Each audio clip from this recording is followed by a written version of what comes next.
Hello students. आज का topic है मोनो हाइब्रिड क्रॉस, जिसे एकल संकर क्रॉस भी कहा जाता है। मोनो मीन्स एक होता है। इसके अंतर्गत हम एक लक्षण की वंशागत का अध्ययन किया जाता है या वन पेयर कॉन्ट्रैक्टिव कैरेक्टर्स का अध्ययन करते हैं।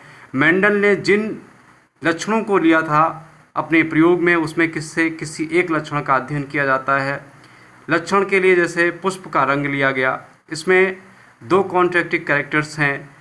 एक है पुष्प का लाल रंग, दूसरा है पुष्प का सफ़ेद रंग। एक प्रभावी कैरेक्टर है, दूसरा है अप्रभावी। पुष्प का लाल रंग प्रभावी है, पुष्प का सफ़ेद रंग अप्रभावी है। प्रभावी कैरेक्टर्स को अंग्रेजी के कैपिटल लेटर से प्रदर्शित किया जाता है और अप्रभावी को अंग्रेजी के स्मॉल लेटर से प्रदर्शित करते हैं। पुष्प के लाल रंग को कैपिटल आर से प्रदर्शित किया गया है और पुष्प के सफ़ेद रंग को स्मॉल आर से प्रदर्शित करते हैं। प्रत्येक लक्षण को एक जीन के द्वारा नियंत्रित किया जाता है और एक जीन में दो एलील पाए जाते हैं। आई रिपीटेड अगेन, प्रत्येक लक्षण को एक जीन के द्वारा नियंत्रित किया जाता है और प्रत्येक जीन में दो एलील पाए जाते हैं। फॉर द एग्जाम्पल, लाल पुष्प वाले पौधे, लाल पुष्पीय पौधे को हम कैपिटल आर से प्रदर्शित करते हैं। इसमें से capital R single individual capital R या इंडिविजुअल दिस कैपिटल आर, ये किसको प्रदर्शित कर रहा है? एलील को प्रदर्शित कर रहा है और दोनों मिलकर के एक जीन का निर्माण करते हैं। कैपिटल आर एक जीन है। इसमें से सिंगल इंडिविजुअल आर को अगर हम देखेंगे तो वो एलील को प्रदर्शित करेगा। कहने का अर्थ है कि दो एलील मिलकर के एक जीन का निर्माण कर रहे हैं और इसमें एक जीन वंशागत का अध्ययन किया जाता है। एक जीन वंशागत का मतलब एक जीन एक लक्षण को निर्धारित करेगा और उस लक्षण की वंशागत का अध्ययन हम मोनोहाइब्रिड क्रॉस के अंतर्गत करते हैं।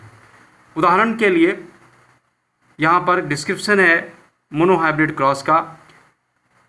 लाल पुष्पीय पौधे और सफ़ेद पुष्पीय पौधे लिए गए हैं। पेरेंट्स, लाल पुष्प वाले पौधों को प्योर रेड कैपिटल आर से प्रदर्शित किया गया क्योंकि ये प्रभावी है। प्योर वाइट को स्मॉल आर से प्रदर्शित किया गया है। इनके एलील को कैपिटल आर, स्मॉल आर और इनके मध्य में क्रॉस कराया जाता है तो capital R and small R. F1 generation प्रथम पीढ़ी में संकर लाल पुष्प वाले पौधे प्राप्त होते हैं, कैपिटल आर स्मॉल आर। यहाँ पर एलील दोनों जो हैं वो डिसिमिलर हैं, इसीलिए इसको हाइब्रिड कहा गया है। कैपिटल आर स्मॉल आर को प्रदर्शित नहीं होने दे रहा है। जो लक्षण प्रदर्शित होता है उसे प्रभावी कहते हैं, जो नहीं प्रदर्शित होता है उसे अप्रभावी कहते हैं। कैपिटल आर प्रदर्शित हो रहा है, ये प्रेजेंट कर रहा है प्योर रेड को। कहने का अर्थ है कि रेड कैसा होगा, यहाँ पर प्रभावी होगा और स्मॉल आर कैसा होगा, अप्रभावी होगा। F1 जनरेशन के बाद में इनके मध्य में सेल्फ पोलिनेशन कराया जाता है, स्वपरागण कराया जाता है और यहाँ पर एक चेकर बोर्ड के द्वारा हम इसको प्रदर्शित करते हैं। ये प्रदर्शित कर रहा है मेल फ्लावर को, ये फीमेल को प्रदर्शित कर रहा है। Capital R small R. Okay, इसे चेकर बोर्ड कहते हैं। चेकर बोर्ड का सबसे पहले बनाया था पुनेट ने। पुनेट नामक वैज्ञानिक ने सबसे पहले चेकर बोर्ड का निर्माण किया था और इसे पुनेट स्क्वायर भी कहते हैं। पुनेट स्क्वायर भी कहा जाता है इसे। ओके, F2 जनरेशन में द्वितीय पीढ़ी में 1, 2, 3 एंड 4 चार पौधे प्राप्त होते हैं। एक है शुद्ध लाल पुष्प वाला पौधा, दो हैं संकर लाल पुष्प वाले पौधे और एक है शुद्ध सफ़ेद पुष्प वाला पौधा। इनका अगर हम फिनोटाइप रेशियो देखें, फिनोटाइप का मतलब है फिजिकल अपीयरेंस। बाहर से देखने में 3 पौधे ऐसे होंगे जिन पर लाल पुष्प लगे होंगे। आई रिपीट अगेन, 3 पौधे ऐसे होंगे जिन पे लाल पुष्प लगे होंगे।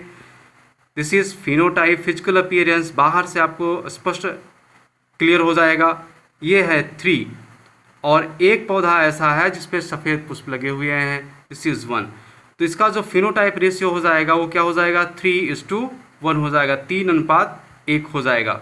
ओके, जीनोटाइप रेशियो जिसको हम कहते हैं जेनेटिक मेकअप, कहने का मतलब इनकी जेनेटिक स्ट्रक्चर कैसा है।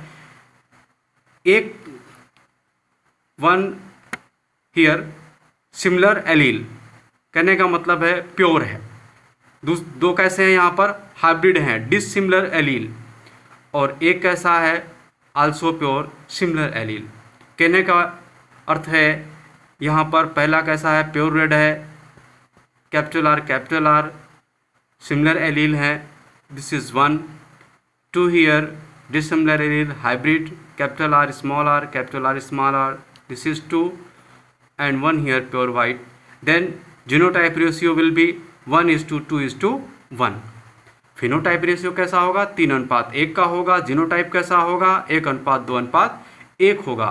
मोनोहाइब्रिड क्रॉस एक ऐसा क्रॉस है जिसपे दो नियम निर्भर हैं, law of dominance and law of segregation, जिसे हम law of purity of gametes भी कहते हैं, युग्मकों की शुद्धता का नियम भी कहा जाता है. प्रभाविता का नियम और पृथक्करण का नियम ये दोनों निर्भर करते हैं मोनोहाइब्रिड क्रॉस पर, इसलिए ये बहुत इंपॉर्टेंट है. Okay, if any problem you can contact us. Thank you.